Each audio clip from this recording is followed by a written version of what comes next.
people don't try to impress, don't pretend to be someone they are not.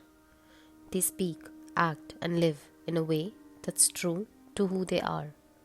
And they are the most magnetic people you'll ever meet. They stand out effortlessly. They are the ones who leave a lasting impact, not because they are perfect, but because they are real. There's a quiet magic in being true to yourself. Think of the sun. It doesn't try to shine like the moon, nor does a river tries flowing like the wind. Each exists effortlessly in its own nature, powerful simply because it is.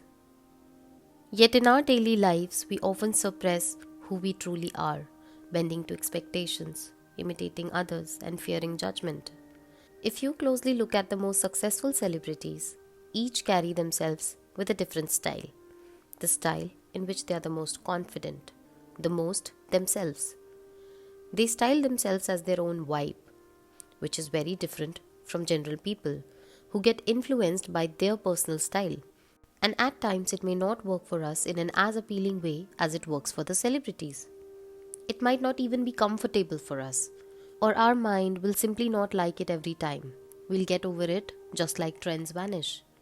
But we might still prefer it for social approval. We, as humans, do make certain choices to win approval rather than the choices which make us feel at ease and peace. Well, life works the same way. We must live authentically, true to our nature, values, and purpose, because then we move with confidence, peace, and fulfillment. But when we try to fit into molds that are not ours, we struggle, feeling disconnected from ourselves. The Bhagavad Gita beautifully illustrates this idea. Arjun, the great warrior, faced a moment of doubt. He wanted to abandon his path, fearing judgment and consequences. But Krishna reminded him that authenticity lies in following one's own dharma, even when it's difficult. Just like a fish cannot thrive on land and a bird cannot swim like a fish, we too cannot find joy by living someone else's life. The world needs the real you, not a version of you shaped by fear or external expectations. When you embrace your true self, you unlock the power to live with purpose, passion, and peace. Think about the times you've held back your own true thoughts, molded yourself to fit in, or played a role just to be accepted. It's exhausting, isn't it? Like wearing a mask that was never meant for you.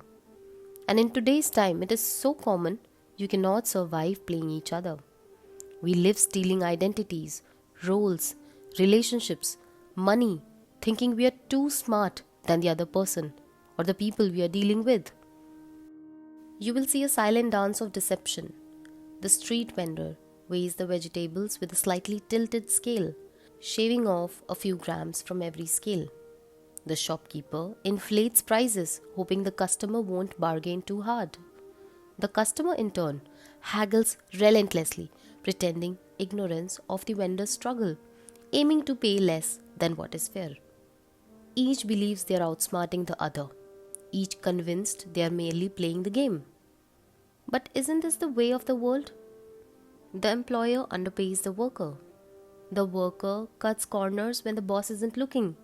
Politicians promise, then forget. Citizens demand, then evade their own responsibilities. It is a cycle, a web of small betrayals, where everyone, in their own way, tries to make more than they give. And yet, what is truly gained? The vendor earns a few extra coins but loses trust. The customer gets a discount but walks away with guilt. In the grand scheme, everyone becomes both the exploiter and the exploited, trapped in the illusion that deceit leads to success. But the Bhagavad Gita comes to rescue us. Remind us that such actions driven by greed or fear bind us further to suffering. One who acts with selfish motives is never truly satisfied, but one who gives with sincerity finds peace. True wealth is not in what we take, but in the integrity with which we live. And one who understands this greater scheme knows that authenticity is freedom. It's the power to live without fear of judgment, to embrace your strengths and imperfections alike, and to walk your path with confidence. The Bhagavad Gita teaches that each of us has a unique purpose, Swadharma, and true peace comes from honoring it. Trying to live someone else's life only leads to struggle, but when you align with your true nature, everything flows. So who are you when you stop trying to be what the world expects you to be? That version of you, the raw, unfiltered, real you, is where your greatest power lies. And today, I will uncover the knowledge of authenticity imparted by the divine human manual, the Bhagavad Gita. Towards the end of this video, I want you to feel a little lighter, a little freer, and a little yourself. Grand illusion of I am the doer. In Bhagavad Gita chapter 3, verse 27, it is mentioned, Prakriteha kriyamanani gunaiha karmani sarvashah ahankara vimudhatma kartahamiti manyate. All actions are performed by the modes of nature, but the one who is deluded by ego thinks, I am the doer. At the edge of the ocean, when we watch the waves rise and crash, we know the waves do not decide when to move. The wind doesn't choose where to blow. They simply follow the natural flow of the universe. But when it comes to us, we have an illusion of control. We believe we are in charge. We take credit for success, blame ourselves for failures, and get lost in guilt, pride, or regret. But in reality, it's the play of Prakriti, nature, moving us like a river carries fallen leaves. Your heart beats without your command. Your breath flows whether you notice it or not. Even your thoughts arise on their own. Where do they come from? What if the choices you make are simply the unfolding of your own nature, shaped by past experiences, tendencies, and the unseen hand of destiny? In our arrogance, we say, I made it. But what if we let go? What if we surrendered this false sense of control and flowed with life, trusting that nature knows exactly what it's doing? This is liberation while living in your mortal body. Krishna's wisdom isn't just philosophy. It's an invitation to breathe easier, to live without the heavy burden of ego. You are not a slave to outcomes. You are a wave in the ocean, a breeze in the wind, moving effortlessly in the grand design of the universe. So why do you still keep struggling to control the uncontrollable? What is meant for you will never pass you by. If things go wrong, they realign on their own, and it's not on you to carry it anymore. In Vishnu Puran, it is mentioned that the Devas, gods, and Asuras, demons, churned the ocean, the story of Samudra Manthan, to obtain amrit, nectar of immortality. King Parikshit asked, O great sage, how did God cause churning of the sea? What was the purpose behind it? Kindly tell me. Shukdev says, Parikshit, in the 6th Chakshush Manvantara, the demons' king Bali had defeated the gods and they took over. Indra had lost his glory by insulting the garland which sage Durvasa had presented to him as a god's gift. Cursed by sage Durvasa, caused the Devas to lose their strength. Both sides of demons and Devas wanted to be immortal. Both sides believed they were the ones making it happen. But in reality, it was Lord Vishnu. He inspired the gods to churn the sea. Lord asked the gods to churn the sea and produce the nectar. He also advised them to take the helps of demons in that great task. Drinking the nectar, one becomes immortal. God asked the gods to put various medicinal plants and vegetations in Kshirsagar, sea of milk, and churn it by Mandrachal mountain, moving it with the help of Vasuki, the Nag. Thus, they began the churning. But as soon as the churning began, the mountain started sinking for not having a firm base. Lord then took Kurma, tortoise incarnation, and supported Mandrachal on his back. On the mountain, Lord also appeared in the Sahasrabahu form and held it. Gods and the demons churned the sea for long, but nothing emerged. So Lord Ajit himself began to churn the sea. First of all, it was halahal, the deadly poison, to emerge. The intensity of the poison began to torment every being. To save their subjects from it, Prajapatis prayed to Lord Shiva, the life-giver, Lord Bholenath, an epithet of Lord Shiva, who drank all the poison. By the impact of the poison, Lord Shiva's throat turned blue in color. Hence Lord Shiva got the name Neelkant. The gods and the demons began to churn the sea again. At last, Lord Dhanvantari emerged with an urn of nectar. It was Dhanvantari who developed Ayurveda, the ancient Indian system of medicine. As soon as the demons saw the urn, they snatched it and ran away. An argument then began among the demons over the drinking of the nectar. Consoling the gods, Lord appeared among the demons in the guise of an extremely pretty woman, Mohini. The demons who were fighting over the portions of nectar forgot everything when they saw Mohini, who was actually a guise of Lord Vishnu. Lured by her beauty, the demons came to Mohini and requested her to solve the dispute for them. Illusioned by God, the demons even gave the nectar to Mohini and sat peacefully, showing their confidence in her. In Mohini's guise, Lord thought that the demons were congenitally cruel and giving nectar to them would be akin to feeding snakes with milk. Their evils would increase. So Mohini offered the nectar to the gods only, while offered wine to the demons. When the nectar was being distributed, a demon named Rahu took the guise of a god and sitting among them drank the nectar. Surya and Chandra spotted him and revealed his identity to God, who at once beheaded him. But by then Rahu had drunk enough nectar. Therefore, in the modern sense, Rahu makes us feel invincibly powerful, makes us feel like anything is possible, makes us oversee boundaries and makes us take up too much and show off beyond our own capacities. And if we fall for this trap, then he makes us regret a lot of things we do under his influence. Hence Rahu is considered the king of Kalyug.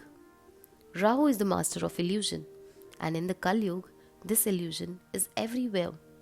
People live in virtual realities, manipulated by media, blinded by misinformation, and obsessed with appearances over authenticity. The truth is twisted and deception is rewarded. Rahu rules artificial intelligence and digital illusions.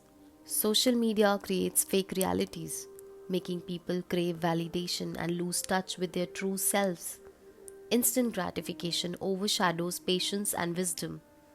Thus, Reels and TikToks take a major part of your attention, and you don't even have time to live a real life. Rahu's hunger is insatiable. It seeks more, and more, without ever being satisfied. In Kalyug, people chase luxury, money, and status, and not peace. Thus, there is an increase of debts, loans, for things not even necessary. The more they hoard such things, the emptier they feel. In Bhagavad Gita chapter 3 verse 33, Sadrisham cheshtate swasyaha prakritir jnanavanapi prakritim yanti bhutani nigraha kim karishyati. Even a wise person acts according to their own nature. All beings follow their core nature. What will one gain by repression? No matter how much external pressure is applied, beings naturally return to their inherent tendencies. Therefore, true change comes not from force but from transformation within. A sage saw a scorpion drowning in the river. He gently picked it up, but the scorpion stung him. Ignoring the pain, he tried again, and once more the scorpion stung him. A passerby watching this asked, "Why do you keep saving it when it only harms you?" The sage smiled and said, "The scorpion acts according to its nature, and so do I." This is the classic example that even in the face of hardship, a being cannot act beyond its nature. The scorpion stings and the sage helps. This is the law of nature, Prakriti.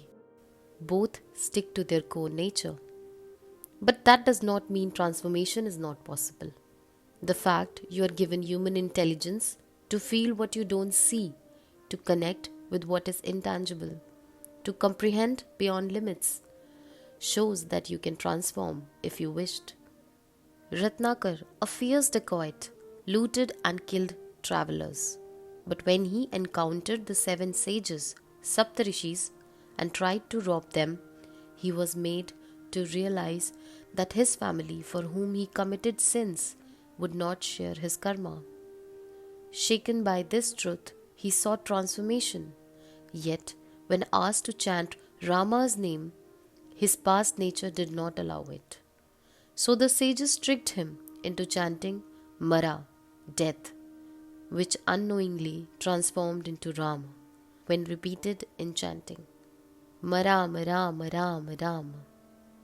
With time, his nature changed from that of a thief to a sage, and he became Maharshi Valmiki, the author of the Ramayana. Valmiki transcended his nature through inner transformation, proving that while we may be bound by our tendencies, true evolution is possible. The world is plagued with impersonalism, the idea that the truth is ultimately devoid of personality. As a result, people have no strong center of gravity in connection with their identity and their place in the universe. But what we don't understand is that the universe and our Creator reveals our stage of development and our way forward. Without connecting with God, any attempt at solution will only offer some palliative relief with no substantial improvement. Every power, energy, every awe of nature, subtle or visible, rests on the unchallenged control of the Supreme Creator who built this world and sustains it, and that is Lord Vishnu.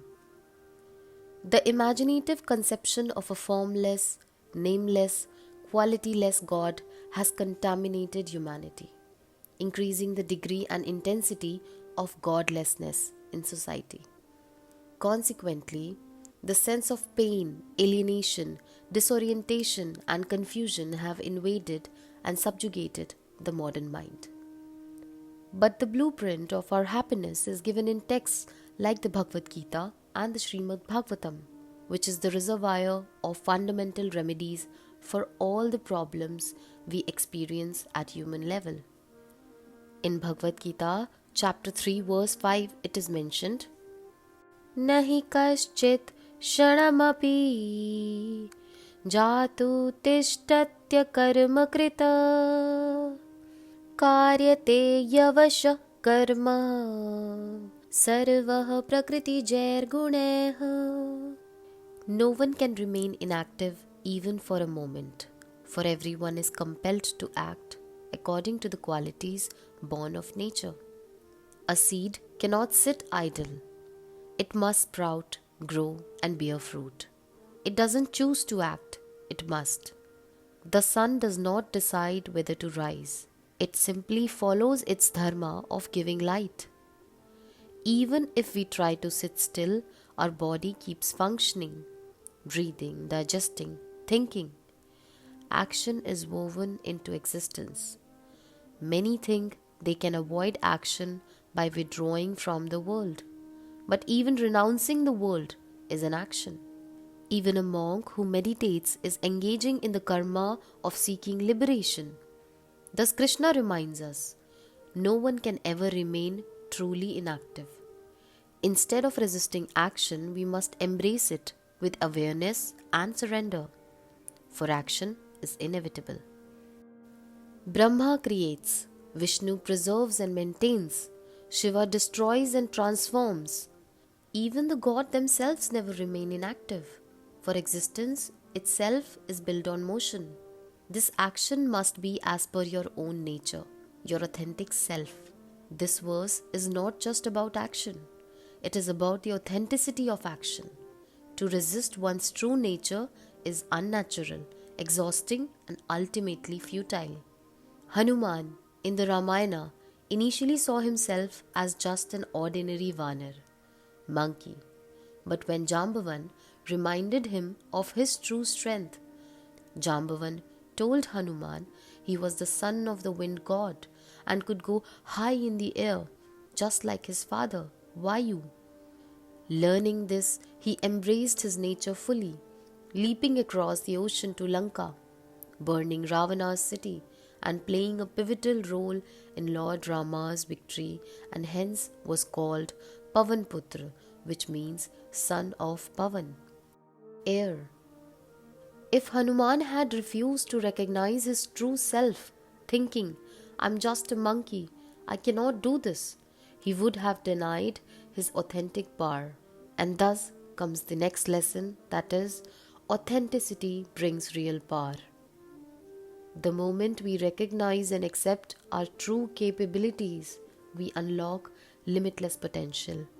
To suppress who we truly are is to deny our divine spark. Therefore, if you wish to have power, you must not wish to have power over others, but over yourself. Because authenticity is not a choice, but a natural law. Even if you try to suppress your true calling, it will eventually manifest. Therefore, it is far better to consciously embrace your nature than to struggle against it and align your dharma around it. In chapter 18, verse 48, it is mentioned, Sahajam karma kaunteya sadosham api na tyajet sarvarambha hi doshena dhumena O Kaunteya, one should not abandon duties born of one's nature, even if they seem defective or imperfect, for all endeavors are veiled by some evil, as fire is by smoke. Krishna reveals no action is ever completely free of flaws. Just as even the purest fire produces smoke, every duty or karma will have some imperfection. Yet abandoning our swadharma, one's natural duty, out of fear is imperfection and is unwise. In the Ramayana, Lord Rama faced countless dilemmas. He had to leave Ayodhya and abandon the throne. He had to fight Ravana and bear the pain of separation from Sita. He had to undergo the painful decision of sending Sita away, despite knowing her purity. One may say that Ram could have avoided suffering if he had abandoned his duties. But no, the responsibilities of a king, Kshatriya Dharma, are not always easy or fair, but he embraced them. Despite the flaws in the world around him, even the highest dharma comes with difficulties, but abandoning it leads to chaos. And because liberation comes from acting according to one's own nature, in chapter 18, verse 46 it is mentioned, Yatah pravritir bhutanam yena sarvamidam tatam swakarmanattamabhyarchya siddhim vindati manavaha. By worshipping the Supreme through one's work, which arises from one's nature, a person attains perfection. Each person has a unique purpose, whether a teacher, artist, farmer, speaker, or a warrior. Performing one's own natural duty as a service to the divine leads to spiritual fulfillment. True power comes from embracing one's role with sincerity rather than imitating others. Hanuman worshipped Ram through action. Whether leaping across the ocean, lifting mountains, or serving in battle, every act of his was infused with devotion. and thus he was called Raghupati Ke Das. Hanuman attained perfection not by renouncing work, but by dedicating his work to the divine. Arjun, standing on the battlefield of Kurukshetra, was paralyzed by doubt. He wanted to abandon his duty as a warrior, but Krishna reminded him, "Fight, O Arjun, but fight as an offering to the divine without attachment." The battlefield became his temple, and his bow and arrows became his prayer. A great sage once visited a cobbler and asked, "How do you worship God?" The cobbler replied, "Every stitch I sew is an offering to him." The sage was amazed. This simple cobbler had realized the essence of Karma Yoga, turning his daily work into divine service. Worship is not just rituals. It is how we perform even the simplest of tasks with devotion. The Trimurti perform their cosmic duty as an offering to the universe. The sun shines, the river flows, the trees give fruits, all without selfishness. In the Rig Veda, it is said, the divine works not for itself but for the welfare of all. Nature itself follows selfless karma. Then why should we not? We must never forget that true happiness lies in giving. Christopher Columbus, in his diary entries, often described the native Indian people as gentle, hospitable, and kind. However, instead of seeing their kindness as a virtue, Columbus perceived it as a weakness to be exploited. They are so generous with what they have that no one would believe it who has not seen it. Of anything they have, if you ask them for it, they never say no. Rather, they invite the person to share it and show as much love as if they were giving their hearts. At first glance, this sounds like an admiration, but his true intention is revealed in what he says next. They would make fine servants. With 50 men, we could subjugate them all and make them do whatever we want.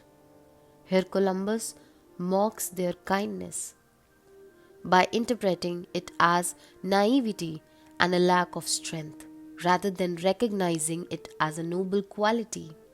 He saw their generosity not as a reason to form a relationship of mutual respect, but as an opportunity for conquest and control. But cruelty is a sign of lack of emotional intelligence. It takes strength to preserve the compassion and kindness in your heart, and is not for the weak. However, when kindness is given without discernment, it can be taken advantage of by those with tamasic, exploitative, and selfish tendencies. People who give freely, genuinely, are sattvic and have an abundant mindset, which no matter how much is exploited, will outgrow, re-establish with its strength and fervor again, no matter how many times subdued. But history depicts that practicing kindness comes with a warning. While kindness is divine, it must be accompanied by wisdom and the ability to recognize those who seek to manipulate it. Kindness needs patience with yourself as well as others. Following your own nature and trying little bit every day to be kind will eventually make your nature pure. Practice kindness until it becomes a part of your authentic self. And then when you live authentically, you will connect with the divine flow of the universe. And good things that you deserve will naturally align and come to you as you collect good karma. But if you wish to go beyond it, then remember Krishna. Connect your daily life to Krishna. Ask for his guidance. Ask him to free you from your own thoughts and attachments. Share your talents, gifts, and sadness with him as you do with a friend or a family member, and leave out all the rest. And most of all, believe you shall be taken care of. And if you still ever find your own self judging yourself too hard, trying too hard, wanting too much to the point it's uncomfortable to sit alone with who you really are. Remember that love lives by giving and forgiving, and self lives by getting and forgetting. Hare Krishna, Krishna Krishna, Hare Hare, Hare Ram, Ram Ram, Hare Hare.